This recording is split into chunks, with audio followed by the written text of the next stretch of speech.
Hello, welcome back. This is the third video on the third point in this video series we have on fast and beautiful code or code optimization. Now, in this third point, we've been looking at how to profile our codes. How can we figure out part of our code that takes more time? Okay, so we've been looking at in this case basically how we can use profiling tools and also how you can use formulas to reduce the amount of code. Formulas basically will look at expressions instead of you going through a loop or whatever.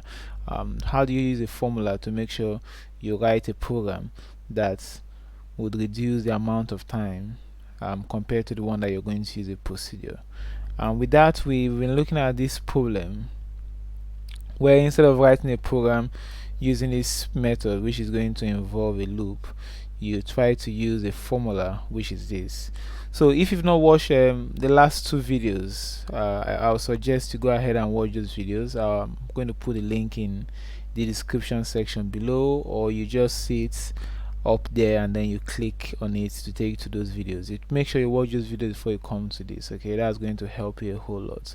So in this video, what we are going to be looking at is how can we compare two given functions, the time it will take two basic functions to run, in order for us to know which one runs actually faster. In the last video we've done that, but here we want to have a single figure instead of it to run each of these functions separately. How can you just send them into a higher order function if developed so that automatically it's going to run and give you a result? Okay, so just move down to ID and I'll tell you what I'll show you what I'm talking about. So what we are looking at here is this. I have these two functions. One of them is function A, and I have another function, function B. Now I know the time to take function A to run, I know the time to take function B to run. I want to see how many times, by what factor, is function A faster than function B. Because once I see the factor by which function A is faster than function B, I'll look at it. Is it worth it for me to go ahead and implement it, try to put it in within my program, or should I just leave it like that? So that if it's 10 times faster, 20 times faster, then I may say, hey, this is worth it. 100 times faster, oh, it's so worth it. So let me go ahead and implement this. So we want to see, and how do you know which one is by how much factor is one faster? It's just by carrying out some division. So yeah, I'm not dividing the functions per se. What I'm doing here, I'm dividing the time. So I'm dividing the time it takes function A to run by the time it takes function B to run. So that once I get a factor, I'll know that okay, in this kind of situation, function A is this time faster than function B, or function B is this time faster than function A. That's what I want to get out of this. Okay, so what we are going to do is to create a function. So I'm going to call this function, I'll call it compare.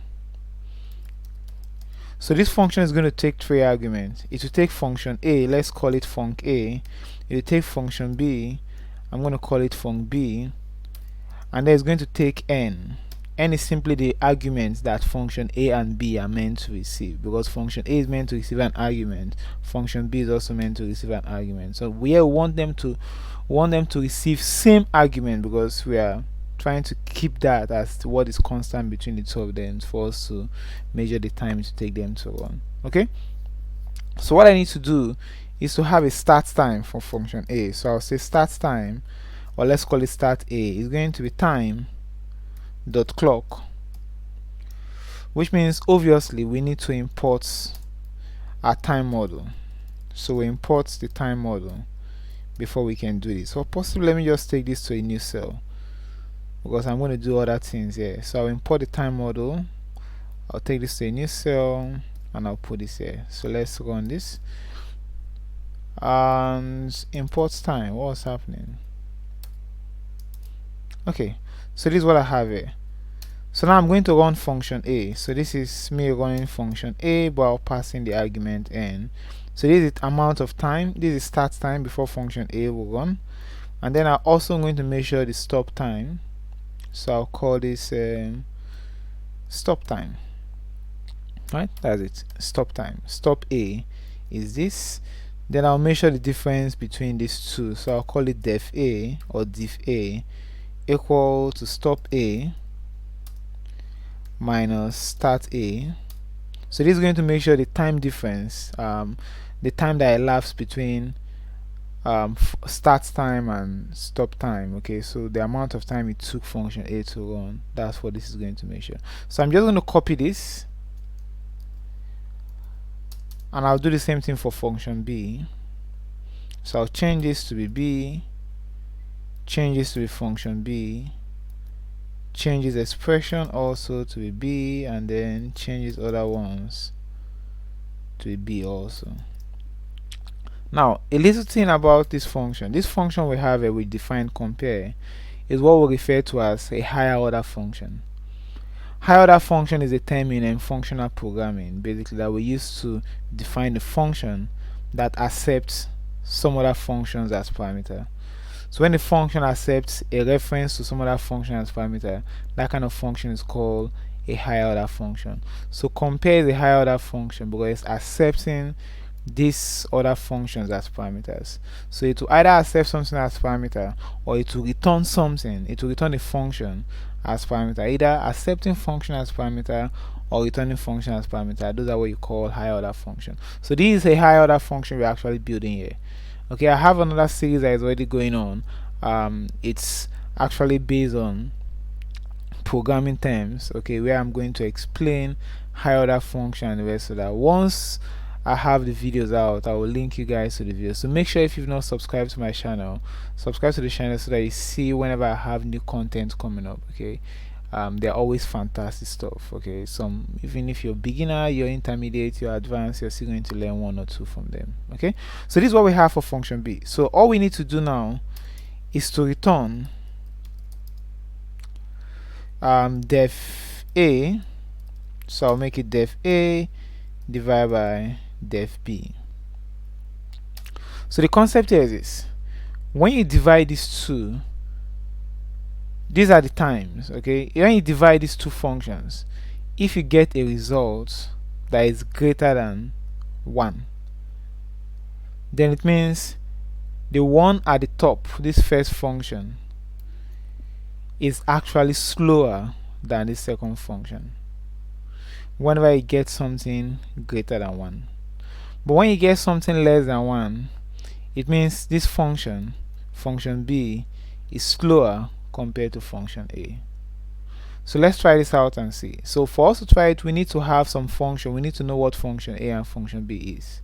Okay, so for me to do that, I'll go back to what we've done from our previous video. Remember, we have this is going to be our function B. So I'll copy this, let's paste it here, and I'll move back and I'll copy this other one. So they both implement the same problem. Okay, if you go through the last video, you're going to see that what I have here, they are both implementing the same problem. So we are looking at how to use formula to compute the sum of the first n natural numbers, and how to use a loop to compute the sum of the first n natural numbers. So I'm going to run this cell, and as usual, this ID is giving me, okay, now this is, what is it? Should I take away this? What I'm going to do is I'll copy this, put it in a new cell, I'll run this, and I'll just create a new cell here and put this in a new cell. Okay, that works. So now I'll run this, and then let's try it out. So I'll call compare, I'll pass in the first function. Now what I usually do is, any function I suspect to be slow, that's the one I'll pass in at the first function. So I'm suspecting that square is a slow function, and then square mod is the fast function. Okay, this one is slower than this, that's what I suspect. Then let's pass in the term we want. We want it to compute the first 10 natural numbers. So it's saying for computing the first 10 natural numbers, that the second function is 4 times, so approximately 5 times faster than the first function. Okay, so like I said, whenever I get something greater than 1, it means the second function is faster. But let's change it. Let's say if we make it 100, what are we going to get? This is saying the second function is about 18 times faster than the first function. So imagine what will happen if I increase this and make it 100,000. I think that's 100,000. Okay, so now this is saying the second function is about 10,000 times or more than 10,000 times faster than the first function. So this is how you create a function that is going to compare two given functions. So you can use this as a template.